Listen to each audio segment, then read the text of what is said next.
TV fakery row has exploded over at Channel 4 over pairing a groom with the first ever trans bride on the hit show Married at First Sight. So in an episode which is due to air next week, male at birth Ella Morgan marries a man but doesn't reveal her story until after the ceremony, leaving the confused groom apparently furious.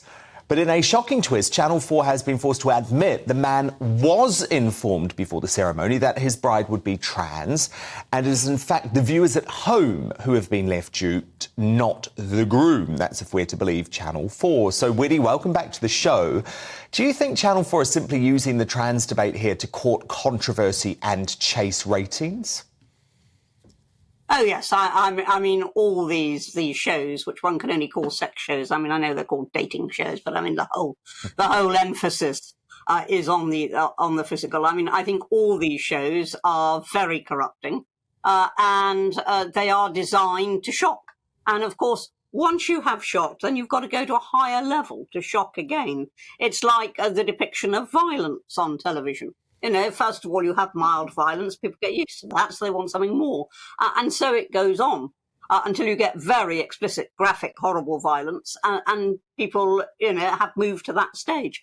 And I think that is what has happened. You know, we had the innocence of Cilla Black's Blind Date, and we've gone from there right through to Love Island and now to this.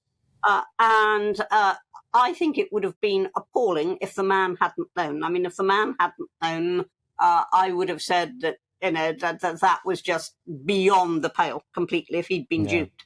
Well, that did happen before. That did happen before. It was Sky One that did it on a show called There's Something About Miriam back in the early 2000s. But, yeah, it feels like it's the viewers that are being lied to. This is what Channel 4 said, though, Anne, because, of course, we provide both sides of the stories here at GB News. They have said this is the first time Married at First Sight UK has featured a trans bride, so to ensure fully informed consent and with the permission of the bride, the groom was told that the match found for him was a trans woman, after which both parties chose to continue in the process. In all other ways, the integrity of the format was preserved. But anyway, Anne, we don't watch those sorts of shows, do we? Because I think they're probably on at the same time as Dan Wootton Tonight. And obviously you're here. Yeah. Now, look, it would have been appalling if the man hadn't known it. The man did know. Yeah. So it's just the viewers that are duping, just the viewers that are duping. But look, Anne, I want to move on to something more serious. Theresa May has been flogging her new book, a memoir covering her time in government, but she couldn't resist a cheap pop at her successor Boris Johnson when speaking to Andrew Marr. Watch this.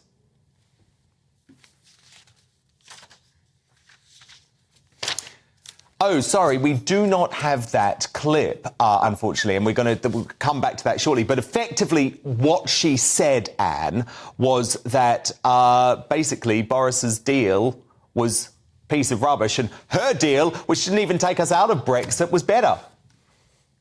I mean, the effrontery of it, I mean, just beggars belief. I mean, it is sheer effrontery.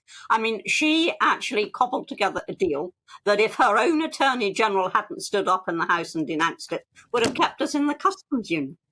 And she tried to sell it to us and to say, no, that was all nonsense. And her own Attorney General had to contradict her in the House of Commons. That's how bad it was. And that was what the mess that Boris was left to clear up. And no, Boris did not negotiate a good deal, and I'm never going to say that he did. I sold out Northern Ireland, but oh boy, it was better than Theresa May's. Time now for Widdy's War on Woke.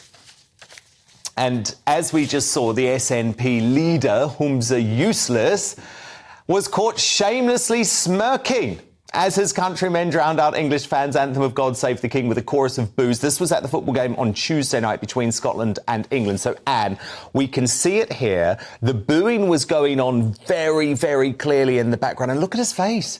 He seems to be loving it, Anne. So is this proof that Yousaf has no respect for the monarchy?